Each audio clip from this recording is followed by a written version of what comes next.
one physical, one tangible. Anyway, yeah, pleasure to meet you guys and everyone here. Thank you. You look nice and cozy. Is that like the den of your house? This is the I live in an A-frame, a triplex, and this is my top floor. So it's not a virtual image; it's real. Yeah, I do enjoy the natural look as well, as you can see. So yeah, yeah. At times I throw them on, but it's quite rare. Yeah, I just prefer. Yeah, it's quite clean. I just got new flooring about a year ago. I had a moth attack. Don't ever get wool carpets. Just not a good idea. you learn something new every day. Yeah, pretty much. I mean, at first I was like, oh, they look amazing. Feels so good. 10 years later, not so good. But anyway. Not so good. Well, I guess think materials evolve with time, right? Just like technology. Exactly. Indeed. Very well said. Yeah. So let me just introduce myself, and then Div will give a quick introduction about himself. I started a Discord, shareholder group about Div. Throw some numbers out. I don't know, 6, 7, 8 months, 8 months ago. Yeah. And the reason I started is because I went to a lot of places online, including obviously the investor deck that Big has and all the presentations. But there was like more information I wanted to know specifically about either netcoins or blockchain intelligence. So obviously I was doing my research around online and honestly couldn't find much concrete information. One person was saying something here and another there. So I was like, you know what? Why don't I just bring in or begin or start a group of my own where people are actually serious about doing due diligence about information about the company, and being able to speak to you guys and learn a lot about the company, because obviously we're all very, very, very in with Big, and we only want the best, and we want to learn information and get things out there. The more information out there is only a positive. So so that's the intro of how we got together, and Div and myself. And I personally am an entrepreneur in business, which gives me the time to do fun projects like this and meet cool people. And that's about us. Awesome. Well, yeah, thanks. And sorry, Div, you were going to say something there?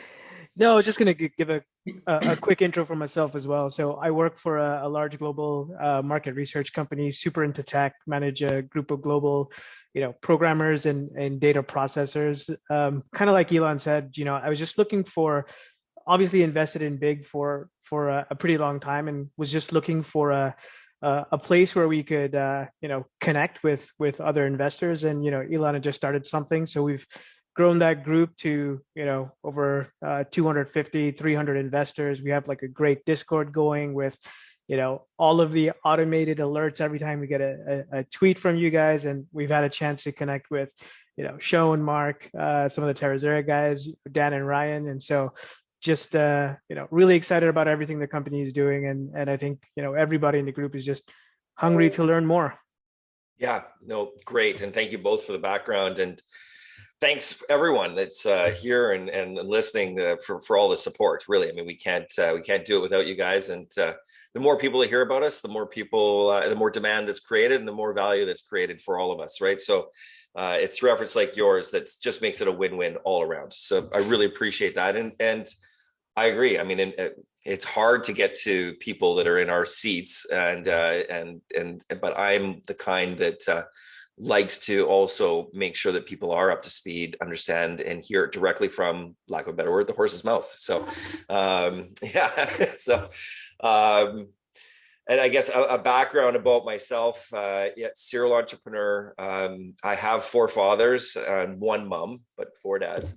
And all of them were entrepreneurial in their own way. And when I came out of school, I thought, I started actually manufacturing signs, and I had the tools, I had the equipment, and was fortunate to have that around me. And I thought, this seems pretty easy. And about 6 months later, I mean, at 19, I looked 12, even at 29, I looked barely 19. And so things didn't work out. I mean, I was delivering exactly what I said, but people started to try to take advantage of me. So I then went to the film school and got my sort of fingers wet and everything from video editing to 3D design. Once I graduated the multimedia, I took Alias, which did like movies like Jurassic Park, Terminator 2. sent out 60 demo reels. The only company, which is the biggest name, interested in me was LucasArts. And back in '96, though, they weren't doing a lot of cross-border hiring. Green cards just weren't a thing back then. But they were like, well, what did you create? I said, well, everything. No, specifically. I'm like, well, I don't know how else to describe it. Everything: video editing, the sound, the audio, the mechanics, the lighting, shading. Anyway, yeah, they were pretty blown away. But nonetheless, I'm glad that this happened this way, because it's been a very interesting journey through life. I started a web development company after not having any success in getting somebody to hire me, and within 3 months landed $1.5 million contract to build what is the metaverse today. Essentially, we built what we called Planet City. We did sell real estate. It was using VR points to navigate around, serving it up over 56K modems, which was also almost unheard of at that time. And it's just like Google Street View, just navigating around, go inside a building, see products on the wall, click it, up comes a web page, and then you can buy. I mean, they were definitely ahead of their time. Funny enough, 3 weeks ago, went and bought a Jazz drive to see if I got the 3D files. Yeah, so I still have all my old tapes, and I had saved, the hoarder I am, old SCSI card. My Jazz drives, though, did die. They lit up, spun, but didn't read anything. So I found a couple online. Unfortunately, on the Jazz drives, my city is not there. But I mean, I hope I still have a full city. Although in today's world, the metaverse looks a little different than what we built back then. But still, I think some adaptations could make it quite interesting. So yeah, a lot of history often repeats itself, and I'm seeing a lot of what happened back then now happening with the metaverse, and it's quite interesting to just see the excitement that's going on around it. But nonetheless, after that company, I partnered with another gentleman, which is where I then met Sean and his cousin Marty. But we were building. We were kind of modeled ourselves after CMGI. So we were building our wholly owned properties. We had 11. StockSecrets.com was probably our biggest winner.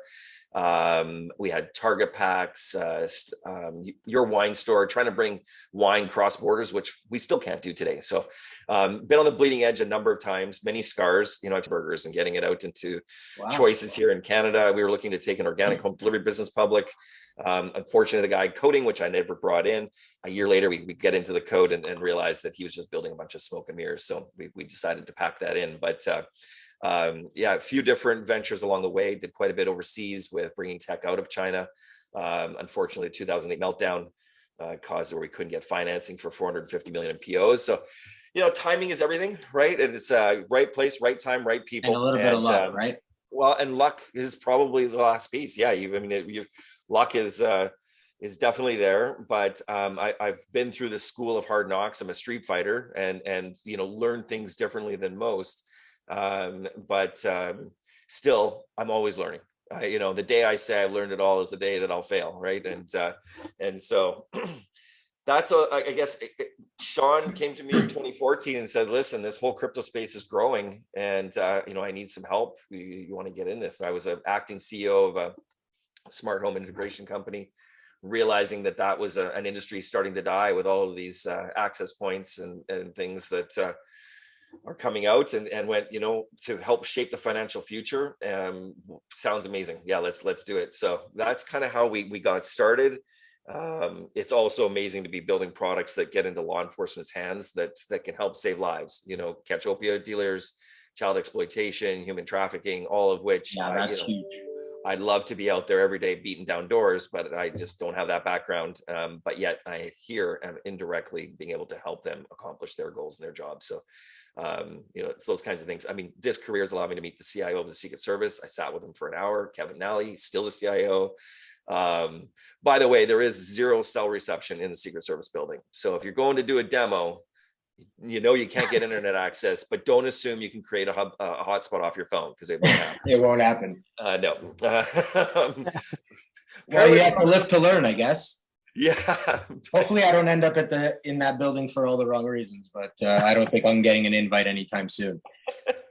Yeah, fair enough. So yeah, that's a little about me, background, and how I got into Big. And I'll turn it back over to you, Elon and Div, and just sort of let the team ask any questions that you guys might have. Amazing. Div, if you want to get started with Yeah, the next yeah, one. absolutely. I mean, you guys have been in the crypto space for ages, right? And crypto, I guess, for some of the newer investors, has just really come mainstream over the last couple of years, right? When we've talked to Sean or Mark, you know, they don't seem to be super worried about the volatility that we're seeing, these days in the crypto space. I think people have seen this drop from 12,000 to 5,000, back in the day. I'm curious to know, your take on where you think the crypto industry is today. And, in light of some of the more, recent events, we have the stuff going on in Ukraine, further regulation, coming into play as well. Yeah, it's well, I've held. I mean, I wish I bought in 2013, like all of us do, probably on this call. I'd have better lighting, that's for sure. Right? Yeah.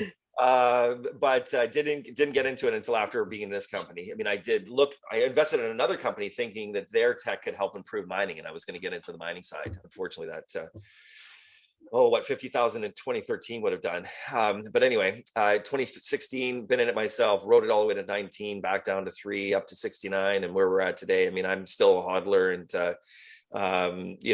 play around in some of the altcoins, and got into Ethereum and got out, and did okay. And being in it, gives me a little bit more of an indication. But I mean, I still don't have a crystal ball. I personally think that Bitcoin, is the one with the most notable name. It has the highest dominance, right? We're sitting about 45%, dropped down to 39 there. But, I think when you look at the mechanics of Bitcoin, it's truly going to continue to be, and maybe not, Lightning Network might be able to help get it to be something that can be used more for paying for coffee and those kinds of things. But overall, it is more speculative. But I do think that when we look at inflation, 9 trillion US dollar, the US government's trying to now start to claw back by the Fed's not printing money. And then we couple in COVID and of course the stimulus, which then helped, I think, further feed it up to 69, a little faster than the trajectory that it otherwise would have gone on. But then of course we throw in Russia and the instability and everything else that's going on. But as time goes, I think that we'll continue to see crypto climb in value, especially Bitcoin, and the rest will follow as they're naturally attached, just based on further misspending by governments, instability between countries. And then just that it is capped at 21 million. I think that will resonate further as time goes. I mean, 2 years ago, it was interesting getting cabs and taxi drivers were saying, hey, what about crypto? 6 months ago, you'd be in, I went to Money 2020 in Vegas, and the guys at the bar heard I was in crypto. And then they said, we're all talking about crypto right now in the back rooms. So it's interesting how it's going from just individuals and taxis, and you hear different people lightly talking about it, to now people are having real conversations, and they're having it with their coworkers and saying, what do you know about it? Where do I go learn? How do I understand more? Because I realize that this thing isn't going away, and that I need to get involved, or at least have an understanding, so I know what I'm missing out on. And that also is sort of where the industry is at. I think that the banking industry and everything else is really showing that they're realizing that, we have to. And El Salvador has done a great job, and now putting it on everyone's balance sheet. Everyone's got to recognize Bitcoin as legal tender, and that's just changed everything. I mean, yeah, I see that if we scroll back as time continues to go, and as we've done during these last 19 to 4 and 69, now the chart is still in this direction, right? Like, it is still going in the right way, and everything has cyclical cycles, and I guess we're kind of at the bottom. Let's hope, knock on wood, for this one. I mean, it could. Could go down to 24, could drop below 20 for a little bit, but I don't see it really staying down there for too much longer. I mean, summer, I think, will be boring for crypto, but come the fall, hopefully everyone's, hopefully Ukraine and things have settled down, and that's kind of resolved itself. And then people have come to realize sort of where things are at. And then we start to see the traction back into the right direction. So I noticed you said that institutions, in your mind, are slowly coming around through regulations, obviously, and this and that. Sean mentioned that there's a lot of interest and eagerness from the Silicon Valley people and the money that they have. And Sean mentioned that he predicts in the future that it's going to be obviously a lot of consolidation, and then the money is going to be, it's going to be a battle essentially between institutional money and Silicon Valley money. Do you believe that, A, do you believe that that could happen?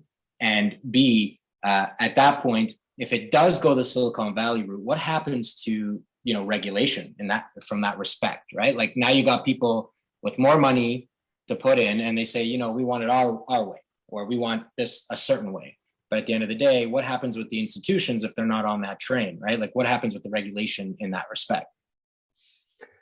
Yeah, well, we have been saying since 2017 that the traditional finance needs to wake up, because Silicon Valley can be a bank overnight. Look at Facebook and Libra and everything else. And so it's definitely something that I think that they've now recognized, especially with Facebook announcing that they're going to create their own coin, and then all of the pushback that they had from a regulatory standpoint. I think that the regulations, I guess it's really like Elon buying Twitter, right? I mean, now he owns the greatest media outlet in being able to connect with all of us. And so I could see there being some hesitancy where somebody that has access to 2 billion people like Facebook and creating a coin would have sort of different restrictions than institutions coming and getting involved with crypto directly. And so I think it's just from a pure monopoly standpoint and what that could look like. So, I'm not in those rooms to understand sort of, that's just what I see as their concern, right? And I can respect that.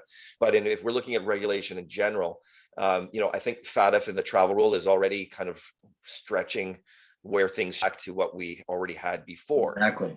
And so there's a fine line there on making sure that we don't just realize that we just created an improved ledger, but yet sort of took away some of the freedoms that it's offering in the privacy standpoint, but yet still making sure that we can accomplish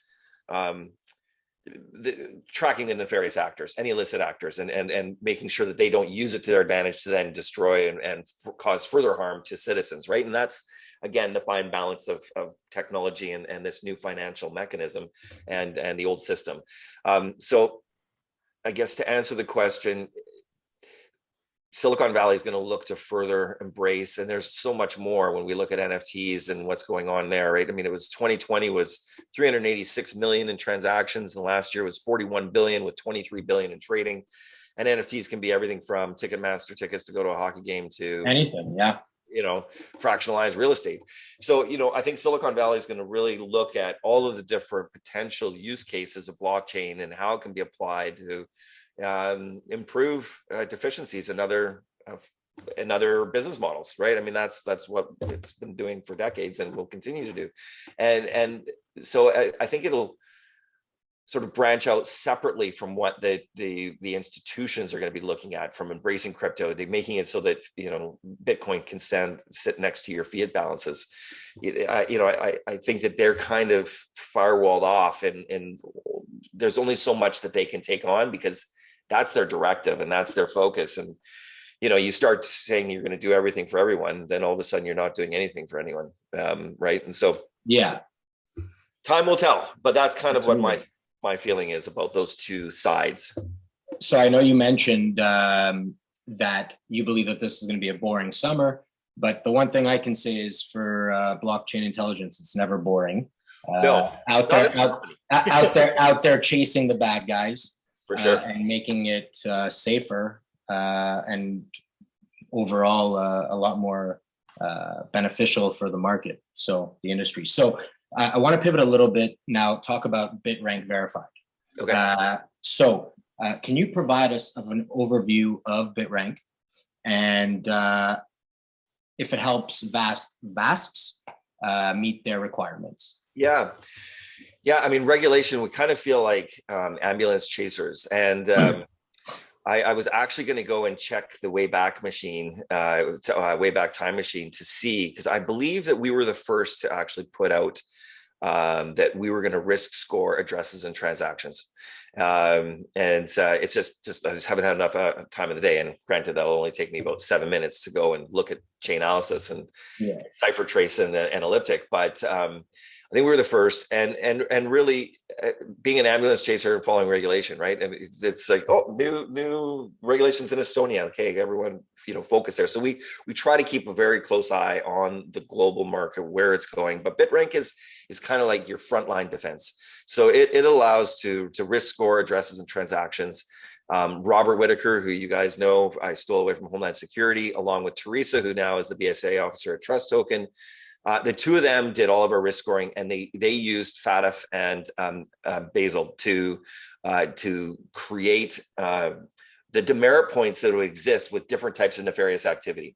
So coupling both of their knowledges from illicit finance unit as well as BSA, and taking it, and they're the two strictest regulatory guidelines on the planet. And so we have about 10,000 flags, but this allows, depending upon how a VASP sets up, they can ask a client, when you've made an investment into an ICO, they ask for your Ethereum address before they give you the deposit address. So VASP can do the same thing in our system. They can say, okay, client A, before we show you where you can send your money, send us the wallet you're going to send the funds from. We'll check it, making sure that it's a preventative method versus a reactionary. Most VASPs are reactionary. Instead of them checking those things ahead of schedule and putting one extra hurdle for a client in order for them to make a deposit, they just check it on the backside. It is more work, most likely, for the compliance team, because there's going to be more SARs to file. So it's just a different way of doing things. But Bitrank allows an organization, be it a VASP, being so an exchange, ATM, OTC desk, custodian, or traditional bank, to have that frontline detection so that their compliance officers know if they need to do further investigation, or if it's just completely obvious that it's a sanction address, we got to file a SAR right now, which is a suspicious activity report. And they use the report that Bitrank can generate, called an enhanced due diligence report, to be able to couple that with their filing. So it just tries to make things as quick as possible. Bitrank also allows them to open cases, assign it to different compliance officers, include notes, and they can quickly scan and see how many are open, who's it's been assigned to, what's the status. And then from there, they then either assign it to their investigative team if it needs to go further, and then they would jump into things like QLUE. So we do appreciate that, Basel and FATF are being the strictest, that certain countries and our clients, because we are global, I mean, we have clients in almost every continent out there, they're going to not care about certain regulations that the US cares about. So we've just recently implemented what we call customizable risk scoring, which is very granular in the way that they can set things up. And I see this as being, really well respected by the banks. When the banks get into it, they're going to want that comfortability. The directors of these banks are going to want to know that they really have all aspects of visibility into transactions, not only with individuals, but with entities. What jurisdiction is it in? Is it how does Basil rate that country? So we look at entities in 20 different lights and give them a score. But and then that's coupled along with our customizable risk scoring, so that they can say, well, if an entity is operating out of Estonia, as an example, we consider that to be medium risk. If it's operating out of Iraq, it's going to be high risk, and we want to know that. So the travel rule is one aspect, but the travel rule is very fragmented right now, and it's going to be a few years before there's actual connectivity between these different operators to where they can truly get a response back. And in the meantime, for these financial organizations, they're going to need that comfort. So yeah, I think that Bitrank is really going to help accomplish that in this next tier of kind of clientele that we're going after.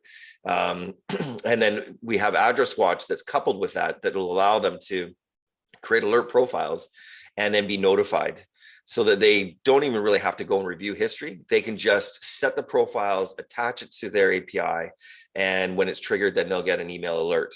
We down the road like to even add an SMS, although their phone, depending upon how many transactions they're doing, might just be dinging all day and all night. So we'll let them decide that at that point in time. But yeah, that's Bitrank verified. And we've also trademarked that in 31 countries because we want to make sure that the brand's protected and took that into consideration. So yeah, just all aspects of it. But yeah, hopefully that answers your question. Excellent.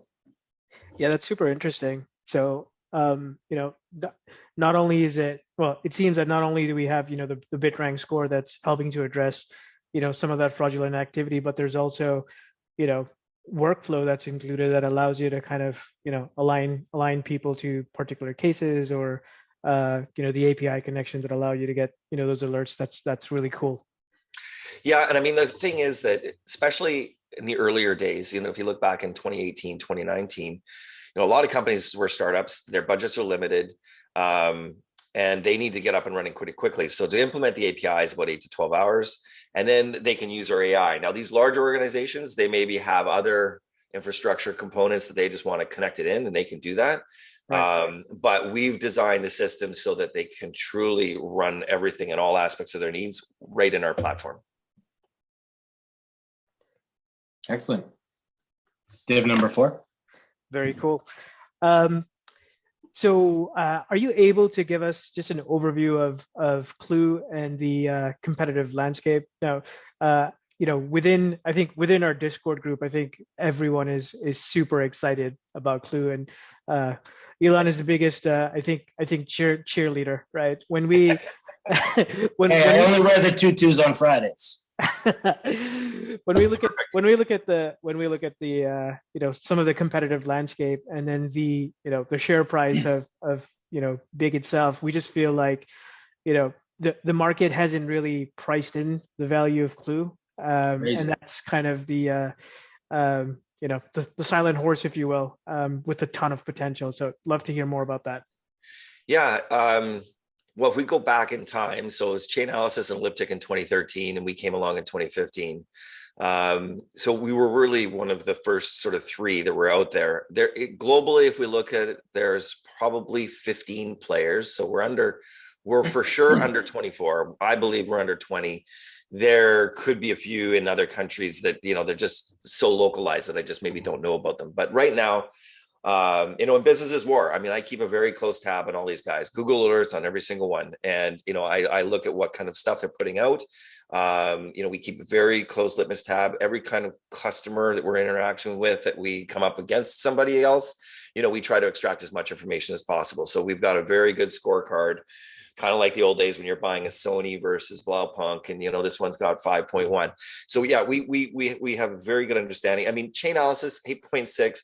I mean, VCs, I guess, the one thing about being private is they can definitely bloat things. I mean, it's still great in the scheme of things. It means we got a long way to go. And yes, I think that we are still not in the limelight of what we are offering as value to the overall industry and how our importance is.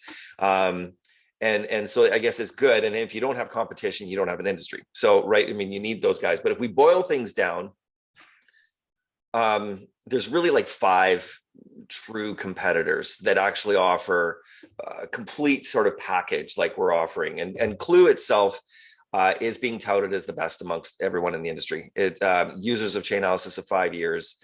And now we're working at getting into the different field level offices to get it into the hands, so then they can talk to their superior and go, I know we've been using this, but this is so much easier for me to understand. And as we're throwing bodies into these seats, which we know is coming, especially with the Biden order and these agencies all having to come back to them, we're going to need something that's very quick to understand. And so it's not only working for law enforcement for us, but then also the financial side. And QLUE is just both visually, both in filters, color schemes, all of the options and filters that they've got, being able to export so that you're not confusing, when things go to court, you have too many colors, then all of a sudden the jury's like, well, why is that pink? And what's it? So, we've got all of these features in here so that we can dumb it down when you're going to export, but when you're using the tool, it's going to allow you to have the clarity so that you can see larger transaction lines. If the transaction is a higher volume, the line's thicker.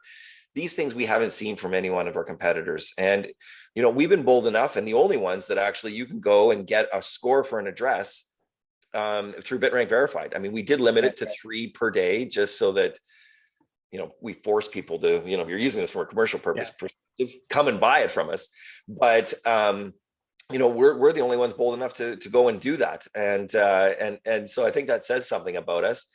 But when looking at QLUE, it is Robert did a great job. I mean, having 75 investigators in his team that were both using chain and elliptic, he just knew what was of value, what wasn't, and it's finally paying off. And we continue to get back from big names that I'm not allowed to mention, that they've looked at the other players in the marketplace, and they just, when they see QLUE, they just go, the words are always, wow, exactly that. Wow. So why do you think the other names have gotten like the MasterCard deal and deals like that? Do you think just a first to market kind of thing, or like why do you believe that we're not in? Again, I don't know, but yep. From the public knowledge, it feels like we're not there yet.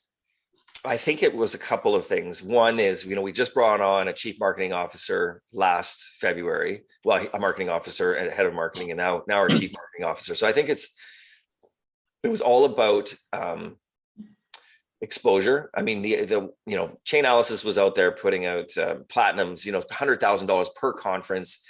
Very different mechanism of marketing. I mean, every dollar to me matters, and every nickel. I even had a vending business where I was building all the software in the back end, but I needed the machines to be able to make sure that the software worked.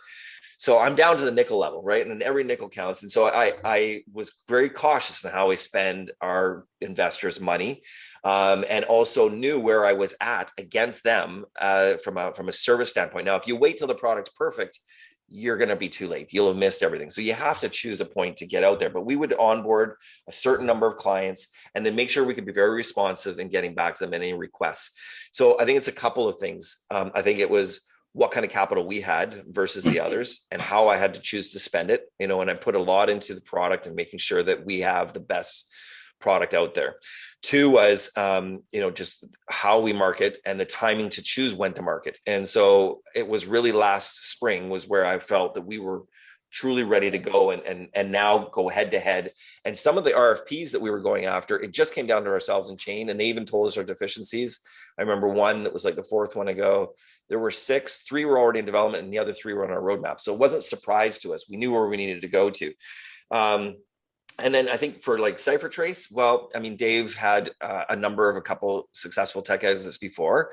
This world does work off of networks. They happen to be in Silicon Valley. They were down in San Fran. So, you're not in the room, you're not in the discussion, so it could be that. It could be who they knew. I mean, when I saw CipherTrace with MasterCard, I immediately reached out to Visa. Obviously they were already in discussions with TRM, and so we kind of missed that opportunity.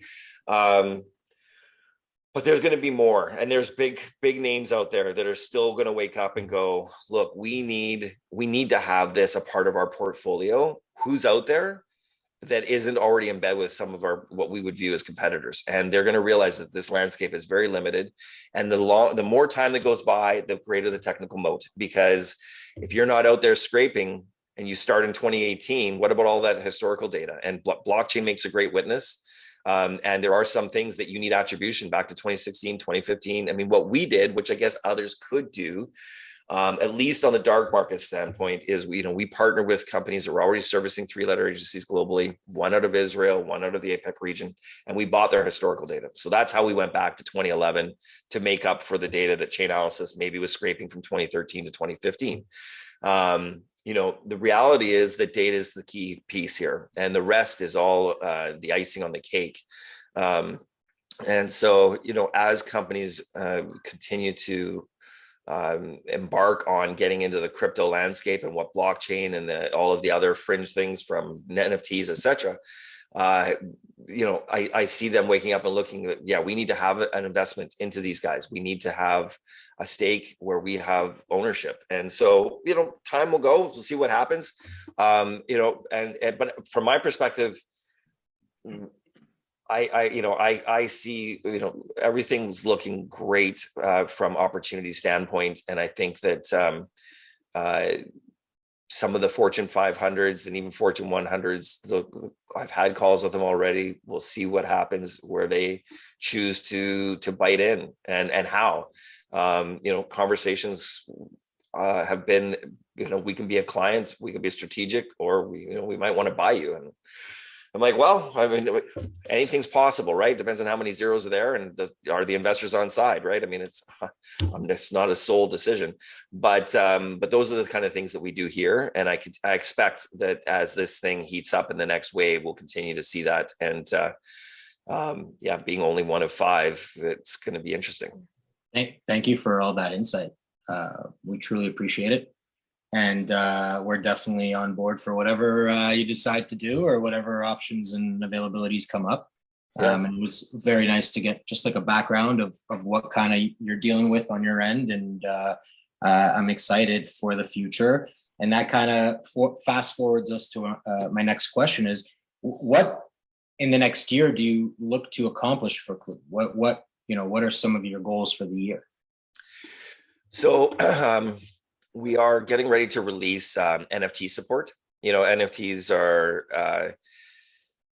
I think everyone's wanting to get some visibility into those, especially from an investigator standpoint. And it's untapped at this point.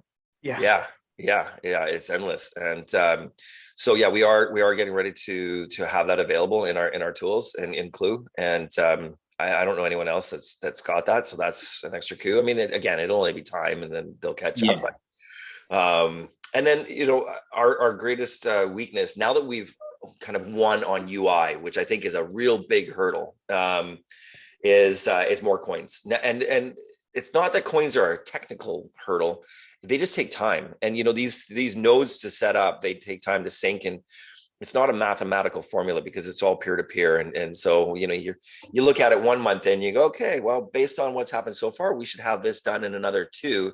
And then things happen in their network. And then all of a sudden you're going, okay, it's now sliding. So it's not an exact formula, but we anticipate by the end of the year to have about 20 coins in total.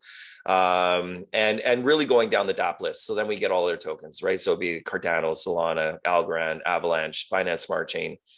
And these are things that we're getting asked for. And as we get those in, that's really going to open up opportunities in taking accounts away from the competitors, because now we can offer a parallel service but yet more features, easier to use. So those are some of the things that we've got around the QLUE side that I see coming that are really going to help us sort of take on the next battleground. But if you look at like the larger institutions, they really aren't so much looking at these smaller mem coins or those kinds of things, right? They're really going to dip their toes into the more notable names like Ethereum, Bitcoin, Litecoin, maybe Bitcoin Cash, and start with those and then figure it all out. And then they'll start to branch out in these other ones that I believe, which is why we're going after. I mean, it's always, if you look at coin market cap, I mean, it's always a moving target, right? Oh, yeah. 42 and now it's 87 and then it's 61. So, you want to make sure that you're trying to pick as best as possible. So we listen to clients, we look at the market cap, we look at the transaction volume, we look at their team, what they're up to, where they're going, and why are they different, right? All of the usual other things that you look at when just deciding, do I want to buy some of that crypto, right? That's kind of what I see for QLUE. Continue to expand features within our iGraph. And that's something that's been really well received. So we do have 2 different types of graphs in QLUE. There's the exploratory graph, which gives you more of a holistic view on what's been going on. And then there's the iGraph, which is our investigative graph, and really what we're getting such tremendous feedback on. And, we actually were ahead of Chainalysis on doing multi-chain in the graph. We didn't announce it publicly, because we didn't know how long it was going to take for them to come out with it. And we just wanted to have that as an edge, but we were ahead of them. So, I mean, if we look at what we're doing in our litmus test on what's needed, I think we're doing a really good job. Awesome. That's awesome. And I think the NFT piece is going to be huge. It was actually a question from one of our members as well. Oh, good. Yeah, excellent. Awesome. Can you tell us a little bit about the training side of your business and how that's going? So I used the training as sort of a litmus test on where is this industry? Where's the understanding? Where's the need? Where's the adoption? And so the training was launched back in January of 2019. And our best months for sign up was this first quarter.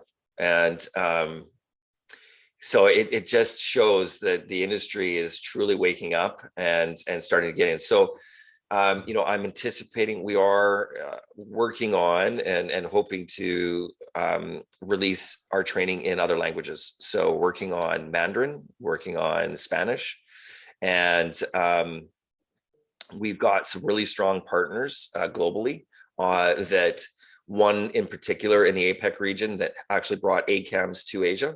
So, I mean, he's already very familiar with how to roll out those kinds of training programs. And which is why Mandarin is one of the ones that we're looking to bring in. So I'm quite excited about that. And I don't know, I mean, Chain Analysis, of course, has some training. CipherTrace has training, although I've heard pretty poor results. It's more like a glorified brochure, which we wanted to stay away from. I mean, we do use our tool, but it doesn't feel like you just paid to see our tools. We really talk about crypto in general, the ultra private wallets, how blockchains work, dark markets, what kind of evidence is left behind, and then how to actually do an investigation. And now we're working on our next series, which is the advanced series, which I'm anticipating to have out this year as well. And there's no one's training is coming close to what that's going to be. And then as well, coupling in the other languages, I think it's going to be really amazing for us. And then continue to build ourselves at the thought leader, right? That's the intention throughout this, is the respect that we get behind it. We've never had a single negative review in our current CCI course. We did just transfer over to a new learning management system as of June 1st. There was a couple hiccups there, so maybe there's some complaints, but it's not about the curriculum. It was just about the transition. But we gave everyone ample warning. But I'm super excited about what this next level of training is going to do for the company, how it's going to position us in organizations, and then of course when they need tools, and as long as we do check to make sure they're not competitors, but when we do give them access when they're going through the case example files, we then give them access to the tool so they can play around with it. So we're already getting them starting to be familiar with, and even we give them an egg hunt thing now we've created, which gives them 5 different cases that they got to go and play with. So we really do so cool. Immerse them into the tool. Like an LSAT. Yeah, exactly. Yeah. So, I'm really excited about training. I mean, it is a business on its own, and really can continue to grow to where it's its own thing, and really add significant value to the overall organization. I mean, I'd like to start to see where different organizations will recognize the time as credits, but we are seeing that from a law enforcement perspective, they want that certification so that when they go into court, they can say, I am certified, and then it allows them to become recognized as an expert witness testimony provider. I love the whole training side of things, and think it was just a brilliant thing to do. I mean, I did it just because we just didn't have enough Roberts back in the day, based on the demand. He's amazing. Yeah. I mean, I still talk to him every day, and we're still very close. And he still gives me his opinions, which is always interesting. So there you go on the training side of things. That's what's coming up. Awesome.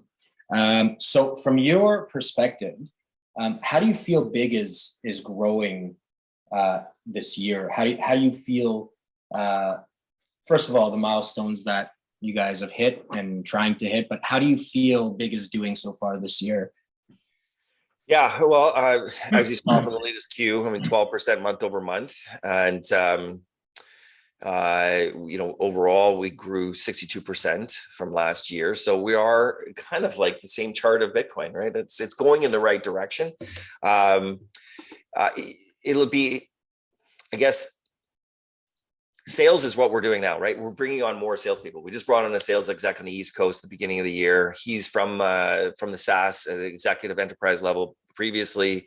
Grew in the last company. His 1 year, it was 362% year over year. Brought in the first $1 million sale for the company. Very well versed at the technical terms used at the enterprise level. And then just recently, you guys saw Kenneth Goodwin, who's former Federal Reserve, used to work for the FSA in Japan, speaks Japanese fluently. worked at the Bank of Japan. I mean, he can talk circles around anyone from compliance. When he met Teresa, I mean, she spent an hour just talking about her own stuff. And at the end was like, yes, yeah, Ken's amazing. So, coupling him up as a subject matter expert with our new East Coast salesperson, focusing them a lot on the financial industry because of the banks and what we see going on there.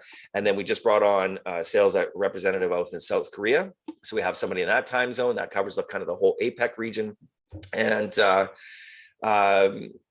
then I guess just really looking at continuing the expansion on the marketing efforts and our inbound leads. I think from a development standpoint, getting in this customizable risk scoring. And then we also have what we call our Entity Explorer.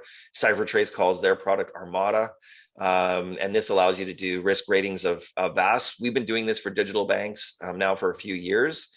But manual requests, like they ask us that we create the report. Now we're going to get it where it's just another module in our system that will allow us to charge more. So I see that this year is looking really good, that we're going to continue to grow at the pace that we're growing. But I see that this next battleground is going to get quite interesting at the institutional level when you're talking like the Fortune 100 banks. Wells Fargo is a client of ours already, been a client for just over a year. And there are other banks that we've brought on this year and continue to see that to grow. So got the right chess pieces in place to go at the next industry that we want to target.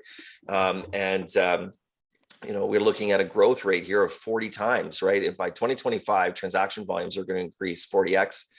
And as I said before, we're the pick and the shovel of this space, right? Taking a little piece of every transaction, giving that confidence.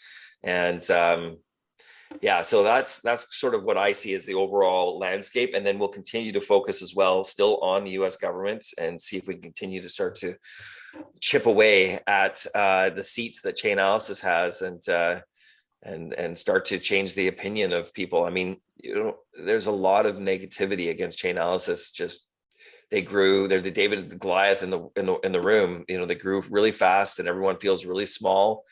They now bill you as if they're lawyers. Customer support is hard to get, and when you do, they charge you for it. So the taste and the beltway about Chainalysis is soap in the mouth, and just great for us. We will continue to offer unparalleled service, better platform. And now, like I say, I mean, our biggest weakness is we just need more coins. That's just time and money.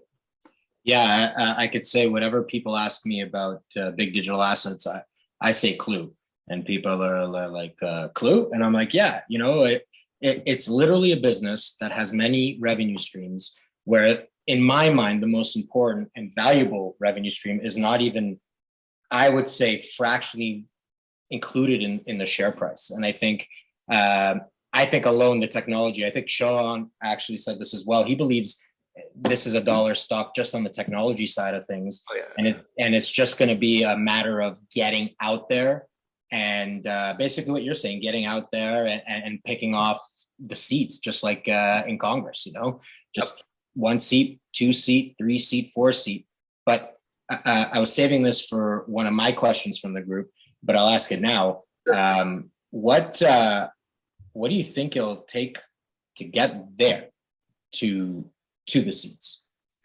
It's doing exactly what we're doing now, is getting them out into the field level and the actual investigators' hands, and getting them to use it, compare it to the other platform that they're using, and realizing the benefits that we have over the other providers. Mm-hmm. And so it's just being tactful. I mean, doing training, getting out there, getting in front of them if we can, face to face, now that we're coming out of COVID. I mean, that was kind of challenging. And really, we put a lot of people just through the CCI, and then kind of doing some webinars. But I mean, a lot of law enforcement like to see the whites of the eyes of the instructor. So we'll continue to do that more again. But it is really getting it into the lower level, the actual user's hands, so that they can go up to their superior and then talk to their SAC and go up the chain and say, listen, we've been using this. I know you guys have been buying this one, but we just prefer this platform. Can we get it at the contract level, so it's a part of our budget for next year? So we've been going at the smaller guys because you can still pull out about $3,000 per month per guy without getting approval from above. So we've been doing that at that, and that's just getting the word out there. And then, further training side is the other angle that we're going after to accomplish that. And then, on the financial side, it's just sales, exposure, marketing, getting stuff, unique stuff. I mean, we had our a US edition compliance playbook that we released in January. We got the investigators handbook that we just released, so putting those kinds of things out. Again, just trying to whatever we can be different. We just did this marketing program that's for 2 years on opioids and all the different types of pills. And so we sponsored that, and that actually sits on every officer's desk in those fields all the time. And so when they pull up that brochure to look at the pill, there's our logo in the corner, reminding them about, hey, you want to go and track that guy down to follow the money, come buy our stuff. So yeah, we're doing some pretty creative things to try to be different, and make sure that we try to use the best of our dollars. Excellent. Yeah. Thank you. Yeah, my pleasure. So I mean, I think that was the extent of some of the preset questions we had. If you'd be open to it, we have a couple of questions that have come in from the group. Sure. Yeah. Awesome. I'll try and go through these a little bit quickly. Can you tell us a little bit about the process for adding a blockchain to QLUE, and what sort of impact that has? What kind of process we have to go through? Yeah, that's a great question. And remember, I mean, we are blockchain agnostic. So, I mean, CBDCs, I mean, we can bring in any blockchain. We could even be adapting our stuff for supply chain management as an example, but yeah, we won't. Again, you want to stay focused. So you have to set up a node. So you need to, what's called an archival node. And then that gives us all the transactions on our own. So all of the coins that we support, we run 2 nodes because we want redundancy, we want backup. And so once the node is set up, then we adapt it so that we can index it. And we index it so that we can then realize the data that's in there, the transaction, the date, the time, the value. So once the node's done, then we bring it into our backend team and our front end team, where they then bring it into QLUE and they bring it into the Bitrank interface. And so on average, as long as the node's not too big, like Binance Smart Chain, I think we're looking at it's about 7 or 8 months for it to sync. And then also, if the network makes an update and a change, sometimes that can do that too. Have us to go back and restart. Tron just had that happen, and so that kind of unfortunately set us back a little bit. But on average, it's usually around 5 months. As long as there's no technical hurdles, those kinds of things, for us to be able to bring in a coin. And if it's more in line with Bitcoin or Ethereum, then 5 months is for sure. Like some other ones can be 6 or 7, or even possibly longer, depending upon the node syncing. But if everything goes fluid from getting that node set up to be synced, to then implementing the ability to index it, to then getting it into our backend and our front end, about 5 months. Got it. Thank you. And is there a percentage of crypto volume that QLUE is able to track? Like, I don't know if that's a quantifiable question. We see every transaction for every chain we support in real time. So as soon as it's in the memory pool, we can actually give a transaction score for it. So you want to see stuff back to the first transaction in 2010, I can pull that up. And from a transaction volume, it doesn't matter. I mean, Bitcoin's limited to about 4,000 per block. Yeah. But even if you're doing 2,000 transactions per second, I mean, we would still be able to give risk scoring and the ability to go and bring it up in a graph. We are not limited in that sense. I mean, the machines, it just means we just need, the bigger the chain, the more transactions, the more RAM we would need. That's kind of how it translates. Makes sense. I think we have the last question here from the group, unless Ilan has anything else. Specifically with Bitrank and QLUE, are there opportunities to partner with other exchanges? Well, in the sense of making them clients, yes. I mean, Yeah. and that's the other thing. I mean, this whole space, no one can really rely on one platform, right? They like anyone that's bigger is buying two or three. Most will have at least two, and they need to make sure that because all of us are going to be missing 1% that the others don't have. I mean, it's just by natural way of scraping and humans and stuff. I mean, every month we add about 75,000 addresses just based on human review, and then we're about 4 million that are all done by automation. But partnering, I could see, I mean, look at Coinbase went and bought Neutrino, right? They were the first to go and acquire somebody from our space. So, that's what I would call partnering, is them acquiring. Is that possible?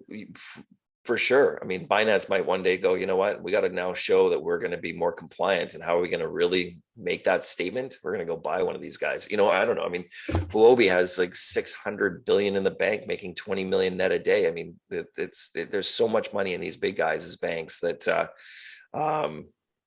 it's definitely a possibility for sure.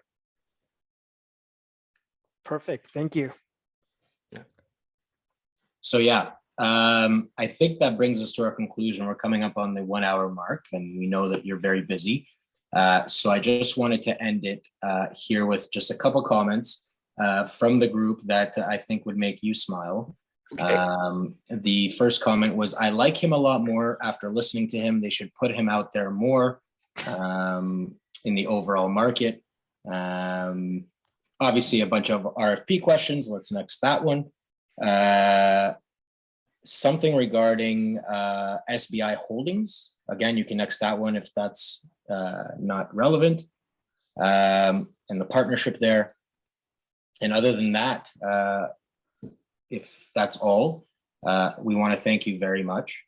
Honestly, the entire company has been just great to deal with. And people ask me people ask me about Big all the time. And I say the first thing is the people, because they're all like, you can't approach people in these positions out of nowhere. It started with a random email from Divish and I to Mark, and he was very outgoing. And right there, we knew that we were very Div and I, which we're saying we're very confident in our investment as a result. And, I say it all the time, show me who your friends are, I'll show you who you are, right? So the fact that we're invested, and some of us very heavily in this company, and the fact that we're able to reach out and get an answer from someone such as yourself and Mark and Sean and Terra Nova with Dave and Ryan. And I hope, honestly, for our future going forward, I can't wait to, I'm not here for a good time, I'm here for a long time. And I hope to, and I hope a lot of us and our shareholders, for that matter, I hope that we can continue to see changes, continue to see improvements, growth. And I'm not too concerned about this volatility with Bitcoin. We just went through tax season, we just went through audit season, we just went through a lot of stuff. People are pulling money out. You got people getting their ships commandeered, I'm sure, pulling money out, sanctions everywhere. So, people are hiding a lot of money in things like this. And I expect volatility to go up and down for a while. So, so I do want to thank you very much. And I honestly do appreciate you. And I hope we talk to you again in the future. Yeah, I look forward to it. And thank you for the great feedback. I've just been keeping my head down, and really just, these bags don't come without the work. And I don't see them from here, so you're all good. Perfect. The cream's working. No, we continue to strive to make this a success. The only words I know in my mouth is win. If you ask Buffett and Gates what one word makes them successful, it was focus. And so I've been doing that. But Mark was mentioning it'd be great to try to get you out there a bit more. And so we are looking at that. And where does it make sense? Did a lot of it back in the day when I was the CEO, and just really was wanting to hunker down and just put all my focus on this side. But I do know, speaking with the investment community is always a positive for the company. I try to be as transparent and honest, hearts on the sleeve. We're here to make this a success for everybody, and we couldn't do it without you. So thank you and your team as well. and look forward to the next interview and wish everyone all the best and stay healthy. Excellent. Thank you. Thank you so much, Lance. Yeah, stay healthy, stay happy, stay warm finally, and we'll continue to watch the progression. Thanks, Alan. Thanks, Div. Thanks, everyone else. All Take the best. care. Thank you.